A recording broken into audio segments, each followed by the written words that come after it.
Hello everyone, welcome back to this series of videos, video 2 in this series Christ at Christmas.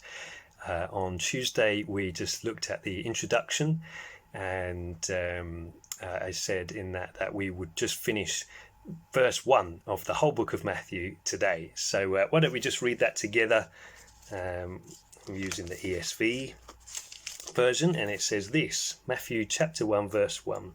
The book of the genealogy of Jesus Christ, or as we saw in the last video, that is the book of Genesis of Jesus Christ, literally, Jesus the Messiah, the son of David, the son of Abraham. That's what we want to look at now, the son of David, the son of Abraham. Now, why does Matthew call Jesus the son of David and the son of Abraham here? Why is he linking these two characters out of all of the characters in the Old Testament in his opening remarks, in his opening sentence about Jesus and his gospel? What does he want us to think of by saying the son of David and the son of Abraham?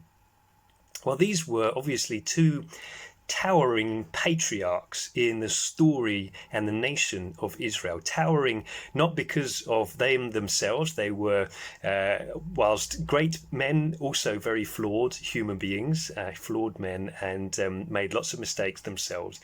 And so they weren't towering because of their own perfections, but rather towering because of the great gracious covenants that God made with each of them. And actually these covenants that God made with Abraham and with David shaped so much of Israel as a nation's future from those points on, and actually so much of their hope for and understanding of who their Messiah would one day be.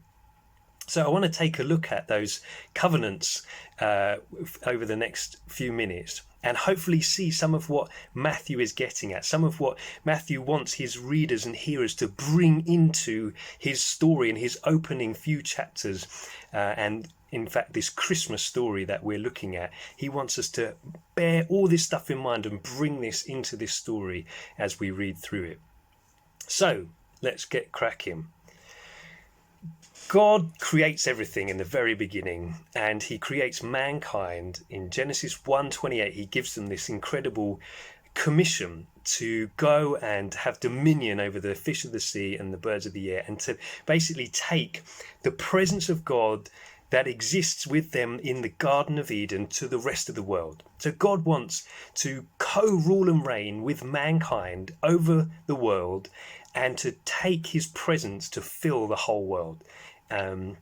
That's what they have in the Garden of Eden. He says, my presence in this physical space, I want it to be the whole world. And as we know, that lasts all of a chapter and a half, really. And in Genesis 3, that gets broken. But God still wants his glory and his presence to fill the earth as the waters covers the sea. And so God promises a resolution, a shadowy, subtle resolution, right straight off the bat to Eve, where he says one day one of her offspring will crush this serpent's head and in return will receive a fatal blow of his own. And we see that it is God's desire to rid the earth of sin and evil. And so a few chapters later, he brings judgment upon the whole earth, but preserves one family, the family of Noah. However, the story of Genesis 3 through to 11 really is the story of how sin and evil has affected all of creation and every nation. We see this sort of gradual falling back into chaos, the chaos that God had brought order to in Genesis 1 and 2. The whole of creation and all people fall back into this chaos, and that's really the story of Genesis 3 to 11, culminating in the story of the Tower of Babel in Genesis 11. This story is about all people setting themselves up in opposition to God. And God promised not to bring judgment upon all people again to Noah in Genesis 6 and onwards. And so the question remains here in how is God going to put right what has gone wrong? How is God possibly going to bring a resolution? That's the question that we have hanging at the end of Genesis 11. Enter Genesis chapter 12, where God begins this rescue and restoration operation through one family. And this is really the story of the rest of the Old Testament, God's plan to bring restoration to the whole earth and to all nations by zeroing in on one family and on one nation, to bless them in order that they might be a blessing. And that's exactly what we see straight away in Genesis chapter 12 when God calls this man Abram. We don't really know much about him at all. It just sort of jumps straight in chapter 12 with, "Now the Lord said to Abram, go from your country and your kindred and your father's house to the land that I will show you, and I will make you a great nation, and I will bless you and make your name great, so that you will be a blessing." And then in the next sort of 10 chapters or so, Abraham is given this unfolding covenant of promises in different stages from Genesis 12 through to Genesis 22. And we could sort of categorize that covenant in 3 different sections. God makes promises to Abraham about land, about the promised land, about physical space, about his seed and his offspring, how they will number more than the stars in the heavens, and about blessing. And that blessing ultimately comes down to God's presence being with this people. So this is God's presence somehow in a limited way, but God's presence being with a people in geographical, physical space, which is what the Garden of Eden was, although in a perfect way. And then this covenant unfolds a bit more in Genesis 17, where Abraham is renamed Abraham, which means the father of many nations, which speaks of this big plan of God to bring blessing and restoration to all nations through this one man and his offspring. And in that same chapter, and in fact the next verse, Abraham is promised that not just nations but kings would come from his line. That is important. And this culminates for Abraham in Genesis 22, where God asks him to offer up the son of promise, Isaac, which he does. And then God steps in at the last moment and says, "Now I know that you trust me." And then we read in Genesis 22, God says this to him, "Because I know that you would give me your only son, I will surely bless you, and I will surely multiply your offspring as the stars of heaven and as the sand that is on the seashore. And your offspring shall possess the gate of his enemies, and in your offspring shall all the nations of the earth be blessed, because you have obeyed my voice." So this covenant to Abraham is that he will be the father of many nations, that kings will come from his line, and that through his offspring all the nations of the earth will be blessed. Then we fast forward quite a bit in the story of Israel, and we get to their second king, King David, obviously another key figure in the Old Testament. And David kind of establishes the nation of Israel and consolidates them in the promised land, and he makes Jerusalem their capital. And then we get to a key chapter in the whole story, which is 2 Samuel chapter 7, where David says to God, "Look, we're here now in the land. I want to build you a permanent house. I want to build a house for you, a temple."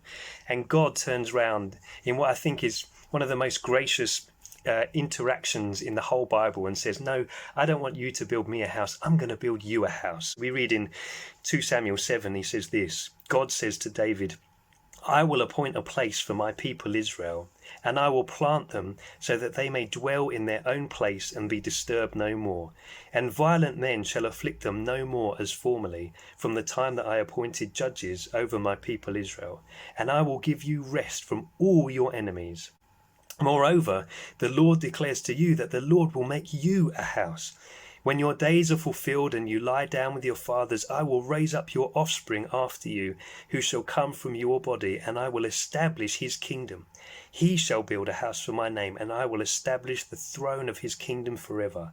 I will be to him a father, and he shall be to me a son. And your house and your kingdom shall be made sure forever before me. Your throne shall be established forever." This is an amazing passage. In this passage, God promises that there is a time coming when Israel will know peace and rest from all their enemies. That this promised one, this one coming from the line of David, this son of David, which becomes a key title for the Messiah who will come one day, but it originates here in this chapter, 2 Samuel 7. This son of David will be a king of everlasting peace for Israel. And so this promise really is about the nation of Israel. We saw that the covenant to Abraham was about all nations. The covenant with David is about Israel. And this sets in motion amazing unfolding promises and prophecies about who this Messiah, who this son of David, this root of Jesse will be. We don't have time to go into it now, but I'd encourage you to go and read Psalm 2, Psalm 72, 89, 110, 132, and look out for what does this teach us about who the Messiah will be. Let me just summarize it for you. You can go and read it later. But we learn from these Psalms and other places in prophetic books that this Son of David will rule over the nations and bring judgment and justice to them all. He will embody God's heart for the poor and the oppressed. He will be the fulfillment of God's covenant with David to establish his throne forever. He will be God's firstborn son, which represents and embodies the nation of Israel, who elsewhere God calls my firstborn son. And he will be a priest king whose role and throne will last forever. And we'll look at some of the key prophetic passages as we carry on through this series.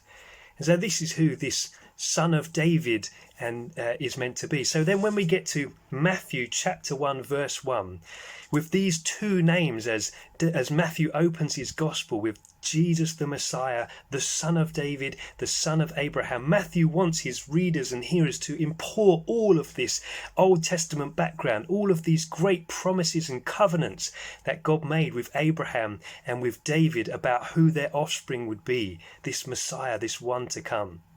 Matthew is saying that here in Jesus is the gift to Israel of the son of David, the eternal king, their long awaited for king of peace. And in Jesus as the son of Abraham is the hope for the Gentiles of a saviour of all nations. So these two names speak in a way of time, that these covenants and promises are forever, they are eternal. And in a way they speak of space, that they are for everyone.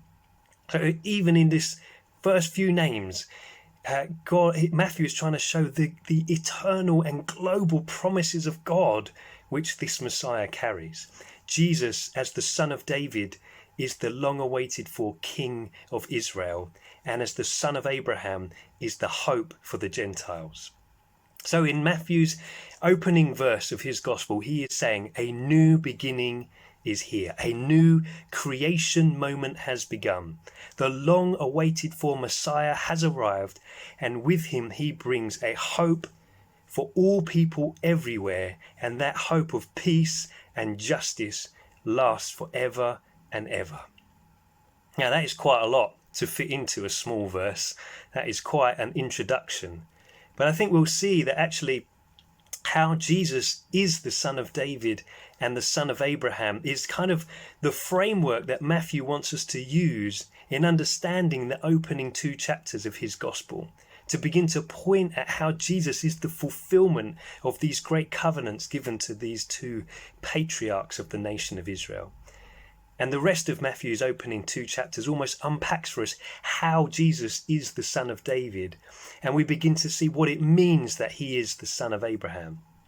And so as we look at the rest of these chapters, try and have these two people and these two great covenants in mind that God made with these two people as we read through the rest of these two chapters. And I think if you do try and have these covenants in mind, we'll see a greater depth to what Matthew is trying to show us in the opening chapters of his gospel.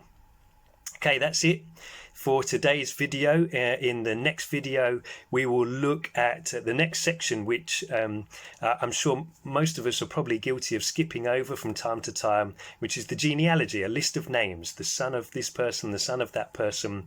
Is that just a boring list of names, or is Matthew actually trying to show us something deeper? See if you can guess which one it is. I'll see you in the next video. God bless.